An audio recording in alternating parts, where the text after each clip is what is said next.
आज राठोड मेन्शनमध्ये बेडरूममध्ये निशिगंधा आणि वेदांतचा पहिलाच दिवस. त्यांच्या लग्नाची आज मधुचंद्राची रात्र होती. बेड खूप सुंदर सजवला होता. महागड्या अत्तरांचा घमघमाट रूममध्ये पसरला होता. गुलाबाच्या ताज्या फुलांच्या पाकळ्या बेडवर पसरलेल्या होत्या. चहूबाजूंनी रंगीत मेणबत्ती लावलेल्या होत्या. अगोदरच सुंदर असलेली ती बेडरूम सजावट केल्यानं अजूनच सुंदर दिसत होती. वेदांतच्या वहिनीनं म्हणजे त्याच्या काकांच्या सुनेनं निशिगंधाला आणून त्याच्या बेडवर बसवून घोंगट ओढवला होता आणि जाताना तिला कमेंट करून गेली होती की वेदांत भाऊजी खूप रागीट स्वभावाचे आहेत, मात्र तुझ्या रूपाकडं बघून त्यांचा राग आपोआप गळून पडेल. खूप सुंदर दिसतेस तू. नजरेचा टीकाही तिनं तिला लावला होता. तिच्या वाक्यानं निशिगंधा अगदी गोड लाजली होती. कारण अगदी काही दिवसातच तिचं सगळं जग बदललं होतं. स्वप्नासारखं वाटावं असं तिचं नशीब उजाडलं होतं. तिचं कालच अतिशय धूमधडाक्यात लग्न लागलं होतं, तेही एका हँडसम आणि शहरातल्या श्रीमंत राजकुमारासोबत. हो, एखाद्या राजकुमारापेक्षा कमी नव्हता तो, ज्याच्यावर खूप साऱ्या मुली फिदा व्हायच्या, एवढा तो रुबाबदार होता. त्याची नुसती चालसुद्धा अतिशय जबरदस्त होती.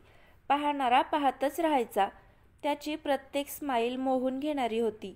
त्यानं छोटीशी जरी स्माईल केली तरी मुलींचं हृदय धडधडायला लागायचं. इतकी त्याची स्माईलसुद्धा दिलकश होती.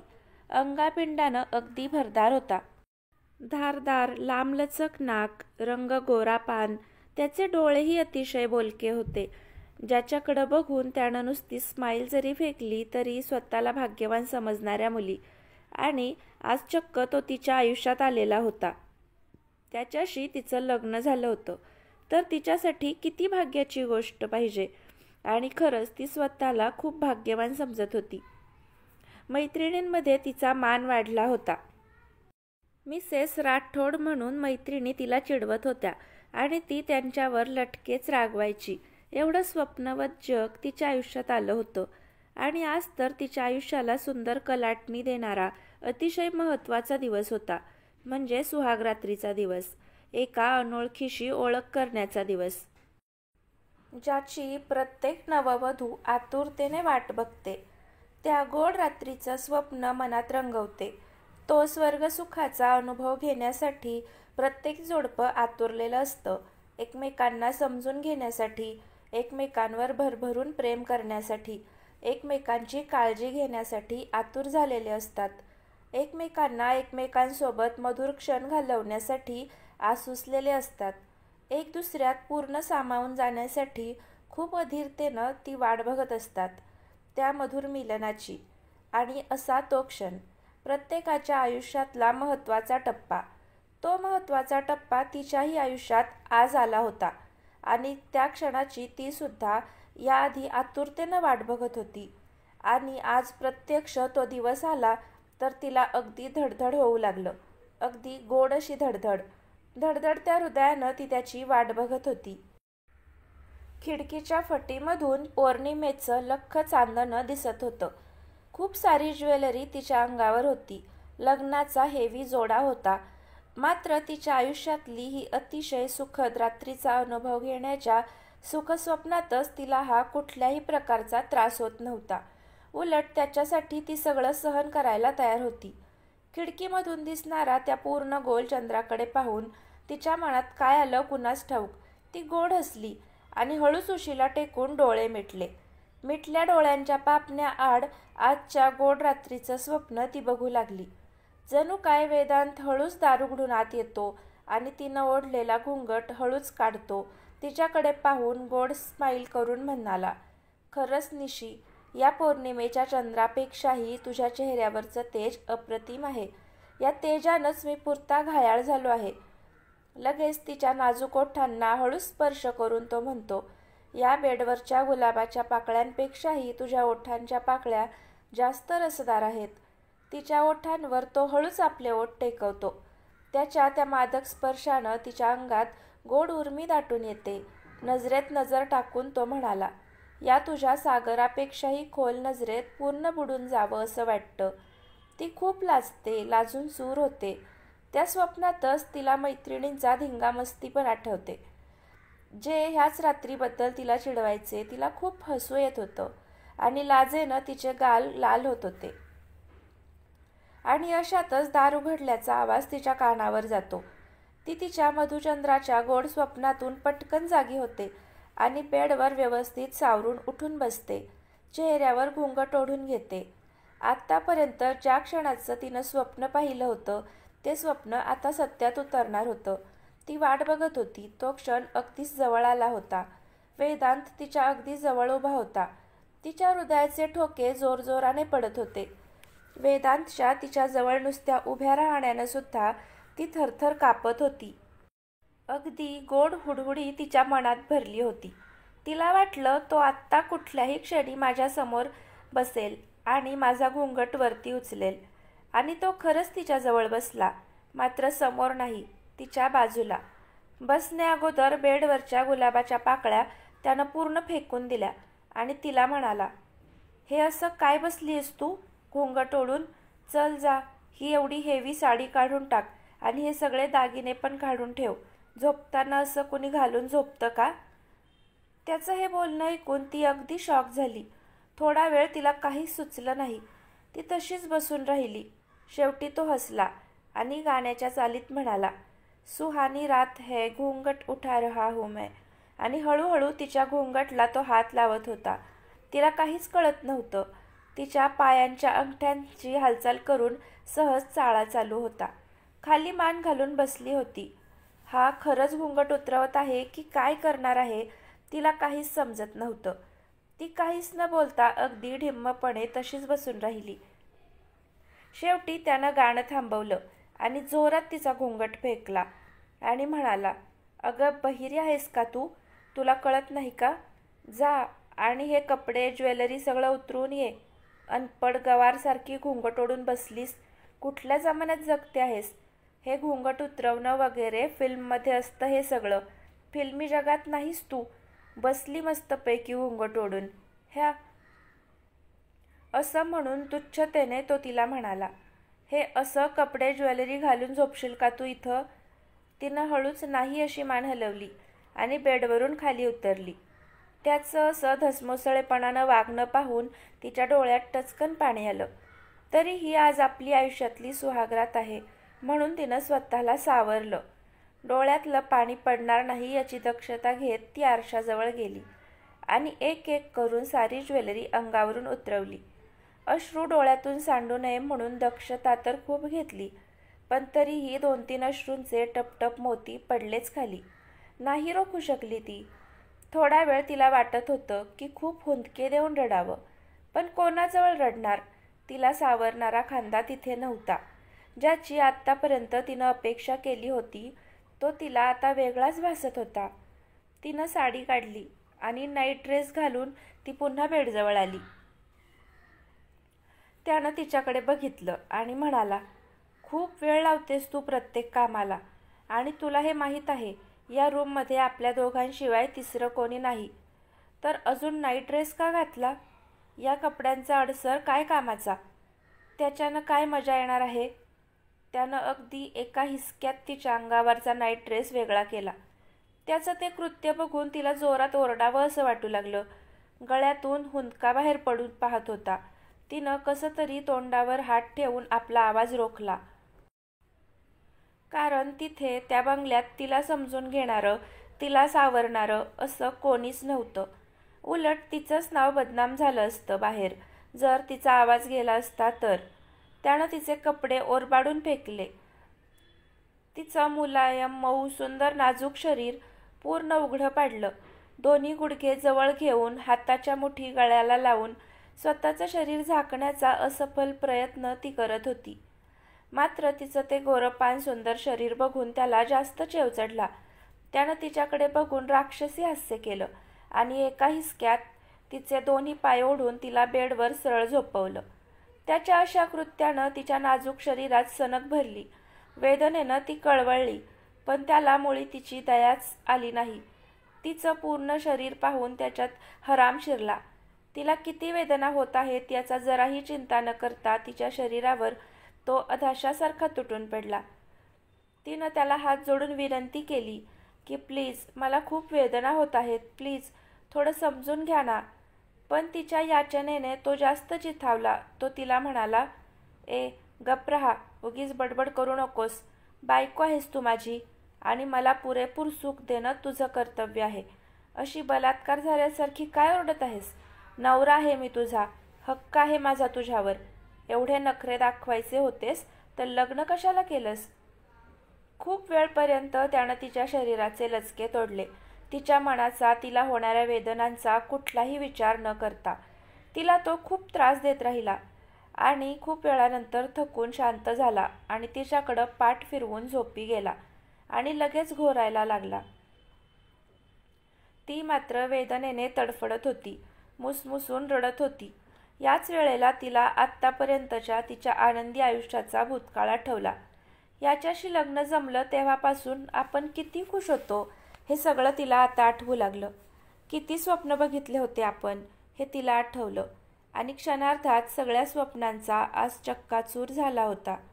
तिनं डोळे मिटले आणि मिटल्या पापण्यानं तिला काही दिवसांपूर्वीचे आनंदी दिवस आठवले. एक एक घटना ती आठवू लागली. अगदी चित्रपटासारखे एक एक क्षण तिच्या डोळ्यासमोरून जाऊ लागले आणि नकळत त्यासोबत तिच्या डोळ्यांना अश्रूंच्या धाराही लागल्या. वेदांचं असं राक्षसी रूप पहिल्यांदाच तिच्या समोर आलं. काय होईल तिच्या आयुष्याचं पुढे? एकदमच तिच्या आयुष्याचं होत्याचं नव्हतं झालं. तिला खूप पश्चाताप होऊ लागला, कारण तिच्या मैत्रिणीनं खूप वेळा तिला सावध करण्याचा प्रयत्न केला, पण तिनं लक्ष दिलं नव्हतं. आता तिला त्या सगळ्या गोष्टी एक एक करून आठवू लागल्या. वेदांत गाढ झोपी गेला होता. तिला मात्र साऱ्या शरीरात वेदना होत होत्या. खूप वेळपर्यंत ती रडत होती. ती मनात म्हणाली, पुरुषांना फक्त स्त्रीचं शरीरच हवं असतं का? शरीर तर त्यांना मिळणारच असतं असंही, पण 2 प्रेमाचे गोड शब्दसुद्धा बोलू शकत नाही हा पुरुष. आणि आपण याच्याच विचारात लग्न ठरल्यापासून आत्तापर्यंत किती आनंदात होतो, त्याच्या प्रेमासाठी किती तरसत होतो. ती राहून राहून रडत होती. तिचे डोळे लावण्याचा प्रयत्न केला, पण झोप येत नव्हती. मिटल्या पापण्याआड तिला आठवलं तिचा भूतकाळ. निशिगंधा नुकतीच कॉलेजमधून आलेली असते. आल्याबरोबर तिनं बॅग ठेवले आणि तिचे भाऊ वहिनी म्हणजे नितीन दादा आणि पूनम वहिनी कुणाचा तरी फोटो पाहत होते आणि हसत होते. खूप खुश दिसत होते. निशिगंधाला आई वडील नव्हते. ते ती लहान असतानाच वारले होते. तिचा सांभाळ तिच्या मोठ्या भावानंच केला होता. नितीन दादा एका कंपनीत चांगल्या जॉबवर होता. त्याचं लग्नही झालं होतं आणि त्याला एक मुलगा आणि मुलगी होते. मुलाचं नाव सार्थक आणि मुलीचं नाव भारती होतं, जे फक्त 2-3 वर्षांनी निशिगंधापेक्षा लहान होते. भारती तिला अगोदरपासूनच आत्या म्हणत नसून दिदीच म्हणायची.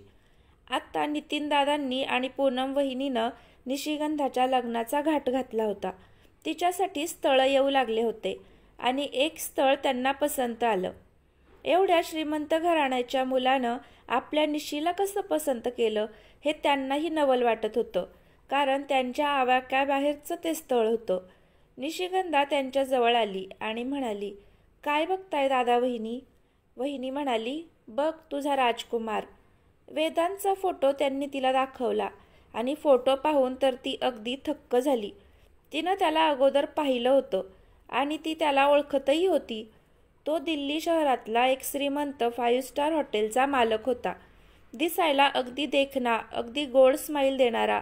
मुली फक्त त्याची नजर आपल्यावर पडावी फक्त एवढ्यासाठी त्याच्या हॉटेलला जेवणासाठी जात असायच्या. निशिगंधानंही त्याला एक वेळ रस्त्यानं त्याच्या गाडीमधून जाताना बघितलं होतं आणि सहज तिची नजरानजरही झाली होती. तिला पाहताच तो आवडला होता, पण तिनं दुर्लक्ष केलं होतं, कारण तो एक श्रीमंत घराण्याचा मुलगा आणि ती अगदी सामान्य घराण्याची मुलगी, म्हणून तिनं दुर्लक्ष केलं होतं. आणि आज अचानक त्याचं स्थळ आलं असं सांगितल्यावर तिला तर अगदी स्वप्नासारखं वाटत होतं. तिनं मनोमन स्थळाला होकार दिलेलाच होता, पण एक वेळ तिला थोडं नवलही वाटत होतं की माझ्यासारख्या सामान्य घरातल्या मुलीला त्यानं हो कसं काय सांगितलं. आणि सुंदर तर ती होतीच, पण तिला वाटलं की सुंदर मुलींचा काही जगात तोटा नाही आणि त्याच्यासाठी सुंदर मुलींची रांग तयार असते. पण मलाच का पसंत केलं? पण तिनं विचार बाजूला केले. म्हटले, भाऊ वहिनी करत आहेत, त्यांना आवडेल ते करतील. माझ्यापेक्षा त्यांना जास्त समजतं. असं म्हणून भाऊ वहिनी जे करतील ते ती मानायला तयार झाली. इकडे दिल्ली शहरातल्या राठोड घराण्याचा राजकुमार वेदांत हा मिस्टर सुभाष राठोड आणि यशोदाताई यांचा एकुलता एक संतान होती. दिसायला कितीही देखणा आणि कामात कुठलीही कसर न करता अगदी चोख होतं, तरीही त्याचा स्वभाव मात्र खूप रागीट आणि गर्विष्ठ होता. मुलींना, स्त्रियांना कमी लेखणारा असा होता.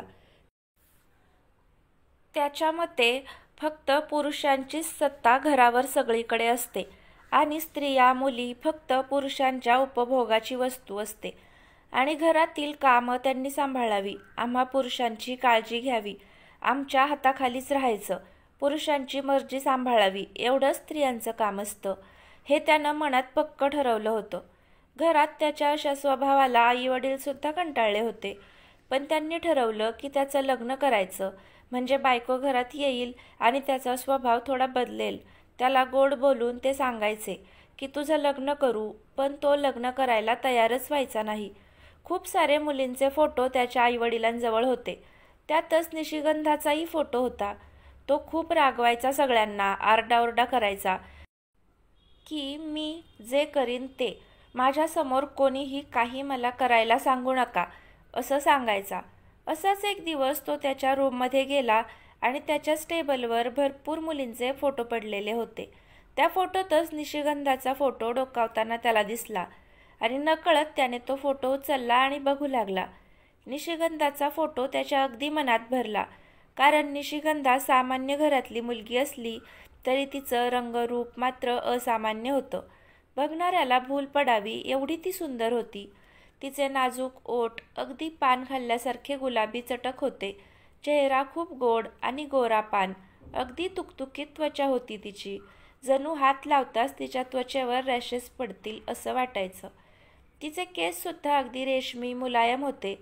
त्याला फोटो पाहताना बघून त्याच्या मम्मीनं विचारलं, तुला आवडली का ही मुलगी? तो म्हणाला, तुम्ही एवढंच सांगतच आहात तर चला बघून येऊ एकदा.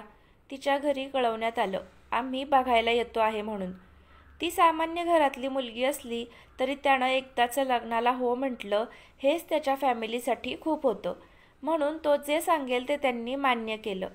स्थळ आपल्या बरोबरीचं नसलं तरी ही मुलगी सुंदर आहे, घरात सून येईल, एवढंच त्यांच्यासाठी भरपूर होतं. म्हणून राठोड फॅमिली आली आणि फक्त 10 मिनिटं निशिगंधाच्या घरी थांबली. मुलीला पाहिलं आणि परत गेले. सांगितलं की अमुक दिवशी साखरपुड्यासाठी डायरेक्ट येऊ. त्याला एक मित्र होता अगदी जवळचा, तुषार. दोघेही अगदी जिगरी दोस्त. एकमेकांशिवाय त्यांचं पान हलत नव्हतं आणि कुठलीही गोष्ट ते एकमेकांना शेअर करायचे. तुषार जेव्हा वेदांतसोबत निशिगंधाला बघायला आला होता तेव्हा त्यांच्या घरचा साधेपणा, निशिगंधाचा निरागसपणा त्यानं बघितला होता.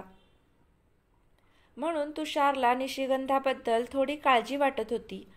तो वेदांतला समजावण्याचा प्रयत्न करू लागला की ही मुलगी खूप चांगली आहे, तू तुझ्या सगळ्या सवयी सोडून एक नवीन आयुष्याची सुरुवात तिच्यासोबत कर.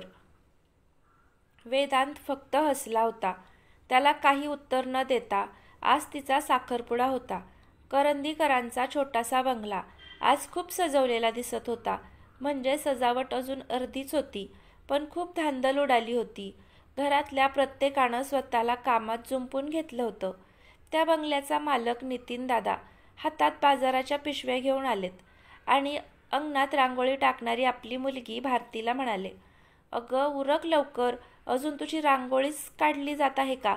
पटपट हात चालव. भारती, हो ना पप्पा, चांगली रांगोळी काढू द्या ना, जरा पाहुण्यांना आवडायला हवी. नितीन दादा, बरं बरं, पटकन आटप. खूप छान स्थळ अगदी नशिबानं चालून आलं होतं म्हणून सगळेच खुश होते. गाडी, बंगला, घरात सगळ्या सुखसोयी होत्या.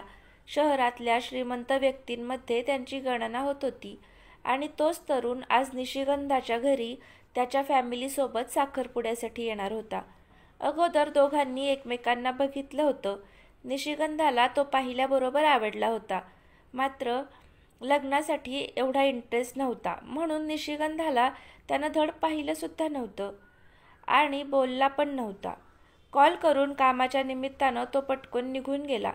निशिगंधाच्या फॅमिलीसोबत वेदांच्या आईबाबांनी, मोठ्या भावाने, वहिनीने सगळी बोलणी केली होती. त्यानंच त्याच्या फॅमिलीला तसं सांगितलं होतं की तुम्हाला जे वाटेल ते करा, मी लग्नाला तयार आहे फक्त. वेदांच्या वडिलांचं नाव सुभाष राठोड आणि आईचं नाव यशोदा होतं. त्यांच्या मोठ्या भावाचं नाव म्हणजे त्याच्या काकाच्या मुलाचं नाव विनीत आणि वहिनीचं नाव सुनेत्रा होतं. त्यांच्या काकाचा मुलगा म्हणजे त्याच्या चुलत भाऊ एक चांगल्या कंपनीत उच्च पदावर नोकरीला होता. त्याचे काका वारले होते, पण काकू होती. त्यांची जॉईंट फॅमिली होती. त्याचे बाबा मिस्टर सुभाष राठोड हे वेदांतला हॉटेलमध्ये मदत करायचे. तेही वेदांतला आवडायचं नाही आणि त्याची आई, काकाची मुलगी, त्याची चुलत बहीण विभावरी आणि वहिनी सुनेत्रा, काकू सुशीला घरातच राहायचे. त्यांच्या घराची ती पद्धतच होती की महिला फक्त 4 भिंतीच्या आडच राहतात. स्वयंपाक पाणी घरातच करायचं, तेवढंच त्यांचं काम. पुरुषांच्या इतर गोष्टीत त्यांनी इंटरेस्ट घ्यायचा नाही आणि जास्त करून वेदांतला ते आवडायचं नाही. इकडे सुंदर, गोड, नाजूक बाहुलीसारखी 22 वर्षांची तरुणी निशिगंधा खूप चंचल स्वभावाची होती. खूप बोलकी, स्वच्छंदपणे वावरणारी, दिसायला देखणी, गोरीपान, पाहता क्षणी नजरेत भरेल अशी हिरोईनसारखी सुंदर मुलगी. नितीनदादानं घरात आल्याबरोबर पिशव्या ठेवल्या आणि आपल्या पत्नीला विचारलं, निशी कुठे गेली? दिसत नाही घरात. तयारी झाली का तिची? पाहुणे येतील इतक्यातच. नीता म्हणाली, हो, तिची मैत्रीण मीनाक्षी येते आहे, अर्ध्या रस्त्यावर आहे. फोन आला होता तिचा आणि एक शेजारची सुमित्रा, ह्या करून देतील तिची तयारी. पटकन ती सध्या गेली आहे शिवभोले बाबाच्या मंदिरात दर्शन घ्यायला. जा ग भारती, लवकर बोलावून आण तिला. भारती रांगोळीचा डबा घरात ठेवून तिच्या आत्याला बोलवायला गेली. निशिगंधापेक्षा 2-3 वर्षांनी भारती लहान होती, पण अंगापिंडानं निशिगंधाच्या सोबतच दिसायची, म्हणून ती आत्या न म्हणता दिदीच म्हणायची. निशिगंधा शिवाच्या मंदिरात गेली होती. डोळे लावून मनोभावे शिवाजवळ प्रार्थना करत होती. हे शिव भोले शंकरा, तुझ्या आशीर्वादानं मी एका नवीन आयुष्यात पाऊल टाकायला जाते आहे.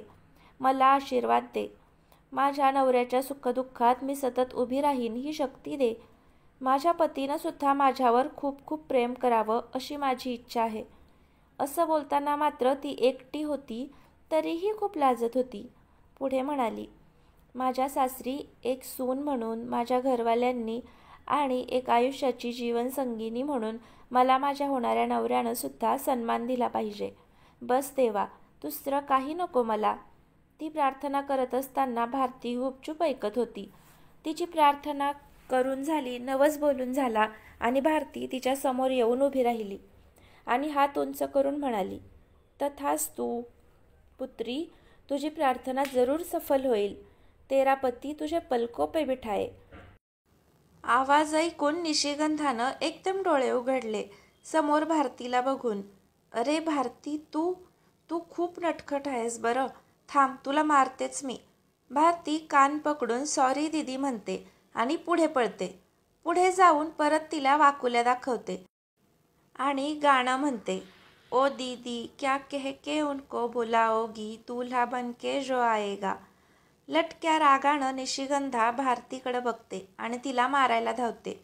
भारतीकडे जोरात पळते आणि तिला पकडते. भारतीला वाटतं आत्ताही मला मारेल, म्हणून नाही ना दीदी, नाही ना दीदी, आता नाही बोलणार, अशा विनवण्या करते.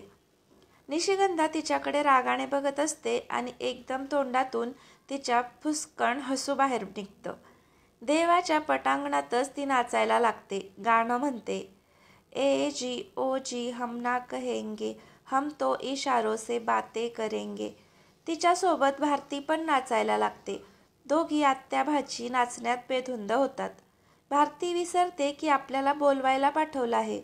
इकडे पूनम वहिनी विचारते, अहो पाहुण्यांची येण्याची वेळ झाली, या दोघी मुली अजून तिकडेच कशा? मला माहीत आहे या दोघी एका ठिकाणी आल्या म्हणजे सगळं विसरतात. आणि मस्ती करतात खूप. भारती तर अजून लहान आहे, पण निशीचं लग्न होईल आता, तरी अजून लहानासारखी वागते. कसं होईल या पोरीचं? पळ रे बाळा, बोलव त्यांना लवकर. सार्थक पळतच त्यांना बोलवायला गेला. निशिगंधाचा मामा मामी पण आले होते. मामा म्हणाला, आईसारखीच आहे ती सुद्धा. तिची आई पण अशीच खूप मस्तीखोर होती, पण लग्न झाल्यानंतर एवढी गंभीर झाली की तिला नंतर कधी हसताना मी बघितलंच नाही. त्यानंतर हसत्या खेळत्या मुलीला आजार लागला. नितीन 16 वर्षांचा आणि 5 वर्षाची निशी असताना गेली बिचारी. पाठोपाठ जिजूही गेले. लग्न झाल्यानंतर होईल तीही शहाणी आईसारखी. थोडा वेळ तिथं इमोशनल माहोल तयार झाला होता. इकडे सार्थकला बघताच भारती म्हणाली, अरे बापरे दीदी, मला तुला लवकर बोलवायला सांगितलं होतं आणि मी विसरले. आता माझं काही खरं नाही. आईच्या तोंडचा पट्टा सुरू होईल आता. दोघीही सार्थकसहित पटकन घराकडे निघाल्या.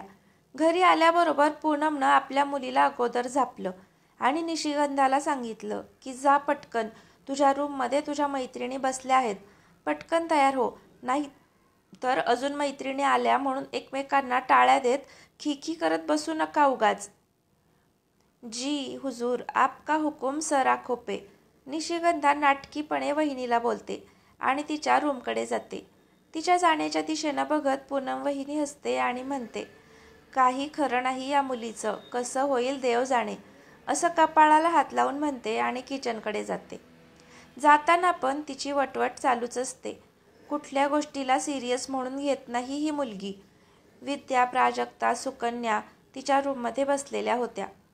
तिला बघताच हसत म्हणाल्या, आल्या मिसेस राठोड, अगदी थाटामाटात चालू आहे देवदर्शन वगैरे. आम्ही बसलोय बिचारे इथं वाट बघत. का देवदर्शनाच्या निमित्तानं परस्पर फोन लावायला तर गेली नाही ना?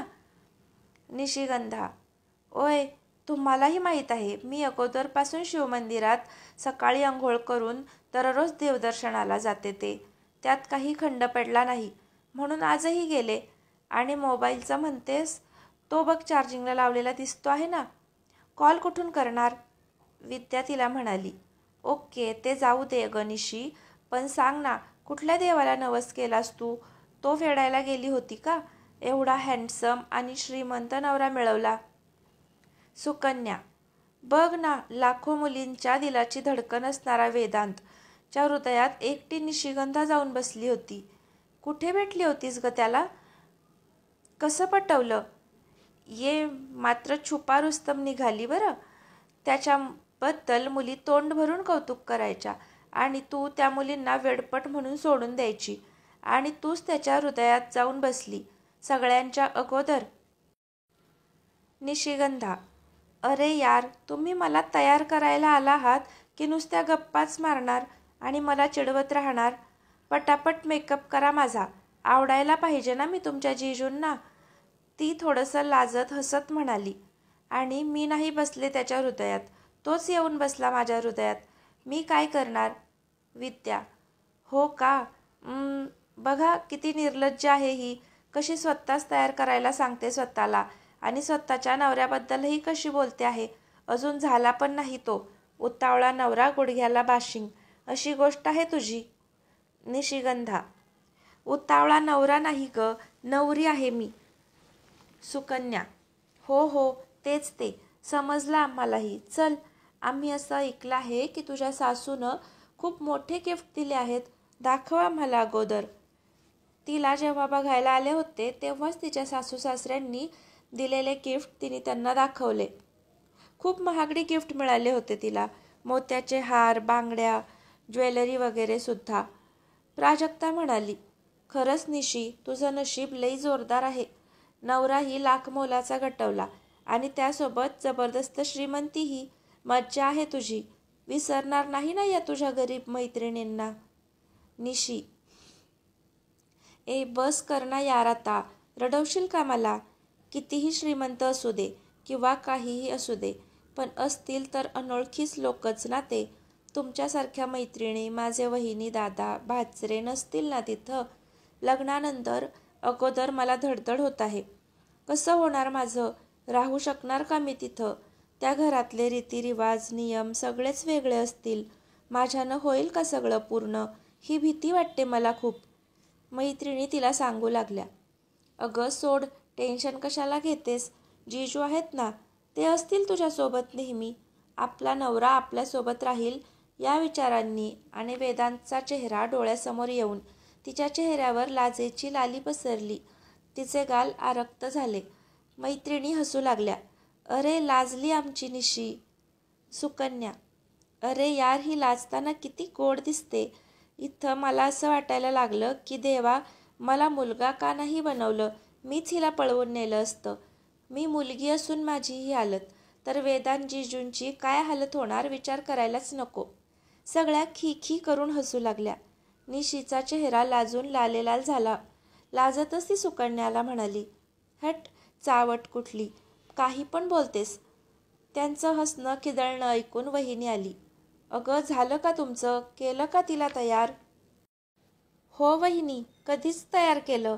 एवढ्या 3-4 मैत्रिणी आहोत आम्ही, काय कामाच्या, पटकन तयार केलं तिला. आणि असंही आमच्या मैत्रिणीला तयार करण्याची गरजच नाही. मेकअपची तिला काय गरज, ती स्वतःच ब्युटी क्वीन आहे. म्हणूनच तर आमच्या जीजूंनी तिला पटकन पसंत केलं. वहिनीनं निशिगंधाकडे बघितलं. खरंच अगदी साधा मेकअप केला होता, तरीही अतिशय सुंदर दिसत होती. पूनम वहिनीनं बोटानं डोळ्यातलं काजळ काढून तिच्या कानपट्टीला लावलं. नजर नको लागो माझ्या लाडूबाईला, असं मायेनं म्हणाली. वहिनीनं मायेनं असं करताच निशिगंधाला आईची आठवण झाली. तिच्या डोळ्यात पाणी तरळलं. तिनं वहिनीला मिठी मारली. वहिनीनं तिला इशाऱ्यानंच रडायचं नाही असं सांगितलं. म्हणाली, मेकअप खराब होईल, डोळ्यातनं पाणी काढू नकोस. पूनम वहिनी इकडे तिकडे बघत म्हणाली, अगं तुमची अजून एक मैत्रीण सोनाली, ती का नाही आली? तिला तर तू रात्री कॉल करून बोलावलं होतं ना, आणि तिने पण सांगितलं होतं. हो काय ग निशू? प्राजक्ता म्हणाली. अगं हो, तिचा अजून पत्ता नाही, चल कॉल करून बघते. ती कॉल करणारच होती, तेवढ्यात सोनाली घाईघाईनं पर्स सांभाळत आली. तिला बघून पूनम वहिनी म्हणाल्या, बघा आली, नाम लिया और शैतान हाजीर. तिला पाहून सगळ्या एकदमच बोलल्या, अगं तू अशी कशी ग, पाहुणे यायची वेळ झाली आणि तू अजून अशी. सोनाली, अगं हो सांगते. रस्त्यात माझ्यासोबत एक प्रॉब्लेम झाला. निशिगंधा काळजीनं तिच्याजवळ जाऊन विचारते, अगं काय झालं? सोनाली सांगू लागली. सोनाली म्हणाली, अगं मी टॅक्सीतून उतरले आणि घाईघाईनं इकडं रस्ता क्रॉस करत होते. तेवढ्यात 3 मुलं बाईकवर स्वार होते. त्यांनी माझ्याजवळ बाईक हळू केली आणि मला बघून फालतू कमेंट करू लागले. सोनालीसोबत रस्त्यावर जे घडलं तो प्रसंग. एक जण बोलला, अकेले अकेले कहाँ जा रही हो, हमें साथ ले लो जहाँ जा रही हो. इतक्यात दुसरा बोलला, अरे वाह क्या अदा है तेरी, क्या चेहरा है, जुल्फे तेरी हाय हाय. तिसरा म्हणाला, ओठ तेरे शराबी, गाल तेरे गुलाबी, ओ मेरी सपनों की रानी, आजा मेरे पास. तिच्या अवतीभोवती बाईक गोल गोल फिरवत होते आणि तिन्ही मुलं असेच फालतू जोक मारत होते, बोलत होते. सोनाली त्यांना बोलली, अरे तुम्हाला घरी आई. तिला पुढचं वाक्य पूर्ण न करू देता दुसरा मुलगा म्हणाला, घरी आई बहीण नाही का? हाच घिसापिटा डायलॉग बोलायचा आहे ना मॅडम, तो आमचा पाठ आहे. पूर्ण नवीन ऐकवायची गरज नाही. तर ऐक, आमच्या घरी आई पण आहे, बहीण पण आहे, पण तुझ्यासारखी एक जानेमन नाही ना. ती तुझ्यात दिसली आम्हाला. आम्ही काय करू? चल आती क्या खंडाला. ती मुलांना बोलू लागली. अरे मी पोलिसांना फोन करीन. एक मुलगा म्हणाला, अरे जानेमन, पोलिसांचा नंबर मी देऊ का, की फोनच लावून देऊ डायरेक्ट? ते सगळं भांडण बघून अवतीभोवतीचे लोक तिथे जमा झाले. फक्त गंमत बघत होते सगळे, कोणीही बोलायला जवळ येत नव्हतं.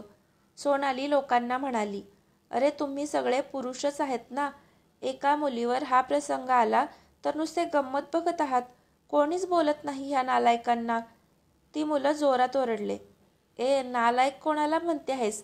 आम्ही नालायक आणि तू? ती मुलं खदाखदा हसू लागली. गर्दीतला एक माणूस हिम्मत करून तिला म्हणाला, ए मुली, सरळ निघून जा ना तुझी, कशाला मुलांच्या नादी लागतेस? तुझ्यामुळं ट्रॅफिक जाम झालं, लोक खोळंबलेत सगळे. त्या माणसाचं बोलणं ऐकून तिच्या डोळ्यात टचकन पाणी आलं. अरे, या मुलांना बोलायचं सोडून अजून परत मलाच बोलत आहेत हे लोक. काय लोक आहेत हे. रस्त्यातच असं भांडणामुळं ट्रॅफिक जाम झाली होती. तिथेच एक सुशिक्षित श्रीमंत घराण्यातल्या मुलाची गाडी तिथं आली. त्याचीही गाडी तिथे थांबली. त्यानं ड्रायव्हरला विचारलं, अरे, गाडी का थांबवली? चल ना लवकर. अगोदरच वेळ होतो आहे. मॉम डॅड आरोळ्या मारतील उगाच उशीर केला म्हणून. ड्रायव्हर म्हणाला. साहेब, रस्त्यात एका मुलीला बाईकस्वार 3 मुलं छेडत आहेत. त्यांचं भांडण सुरू आहे. गाडी जायला जागा नाही. ते ऐकून सीटला आरामात टेकून बसलेला तो हँडसम मुलगा उठला आणि कारचा दरवाजा उघडून तो बाहेर आला आणि गर्दीतून रस्ता काढत तो त्या मुलांजवळ आणि मुलीजवळ पोहोचला. कारमधून उतरलेला हँडसम तगडा बॉडी बिल्डर, एकदम महागडे कपडे घातलेला रुबाबदार तरुण आलेला पाहून ते 3ही मुलं थोडे घाबरले. काहीच न बोलता ते गुपचूप उभे राहिले. त्यांना वाटलं, आता हा मुलीच्या बाजूनं बोलून कदाचित आपल्याला मारतो की काय. त्यानं एकदा त्या मुलांकडं बघितलं आणि त्या मुलीकडेही बघितलं. तिच्याकडं थोडंसं बघून तिरकस मान करून विचारलं, काय चालू आहे इथं? ती मुलगी म्हणजे सोनाली म्हणाली, सर बघा ना, हे 3ही मवाली मुलं मला छेडत होती, फालतू कमेंट करत बोलत होती आणि हे रस्त्यावरचे लोक अक्षरशः गंमत बघत आहेत. त्यांना हे सुद्धा कळत नाही की या मुलीच्या जागेवर आपली मुलगी राहिली असती तर आपण असंच गंमत बघत बसलो असतो का? एकही बंदा मदत करायला पुढे येत नाही. त्याची स्टाईल वगैरे बघून सोनालीला वाटलं की हा अगदी चांगल्या घराण्यातला मुलगा दिसतो. हा नक्कीच आपली मदत करेल. म्हणून तिच्यात हिंमत आली आणि तिनं त्याला सगळं सांगितलं. पण झालं उलटच. त्या मुलानं तिला खालून वरपर्यंत बघितलं आणि अगदी तुच्छतेने मान फिरवली आणि तिला म्हणाला, हे असले फॅन्सी कपडे घालून जर रस्त्यावर फिरणार असतील तुमच्यासारख्या मुली तर का नाही मुलं बिघडणार? चल चल निघ इथून. स्वतः मुलांना बिघडवण्यासाठी कसेही कपडे घालून फिरतात आणि अजून सती सावित्रीसारखं वरून बोलतात की आम्हाला मुलं छेडतात म्हणून. अरे वा, कमाल आहे ना तुम्हा मुलींची. आणि बाईच्या जातीनं असं एकटं दुकटं कशाला कुठे जायचं? आणि जायचंच असलं काही कामासाठी अर्जंट असलं तर सोबत कोणालाही घेऊन जाता येत नाही का? घरच्या पुरुषांना, भाऊ वडील कोणालाही. पण कशाला घेऊन जाणार तुम्ही मुली? ते घरचे पुरुष सोबत असले म्हणजे असे कपडे घालून स्टाईलनं मिरवता नाही येणार ना. मुलांना इम्प्रेस नाही करता येणार. तो तुच्छतेने हसून म्हणाला. स्वतःला झाशीची राणी समजतात आणि फिरतात रुबाबात कुठेही. तो सगळ्या लोकांकडे पाहून त्यांना उद्देशून म्हणाला, मला म्हणायचं आहे की बाईच्या जातीनं बाईसारखं राहावं, घाबरून उगाच रस्त्यावर दादागिरी करत भटकू नये. तर मित्रमैत्रिणींनो, या कथेचा पुढचा भाग उद्या पाहायला मिळेल. तोपर्यंत चॅनलला सबस्क्राईब करा. कथा आवडत असेल तर लाईक आणि शेअर करा. धन्यवाद.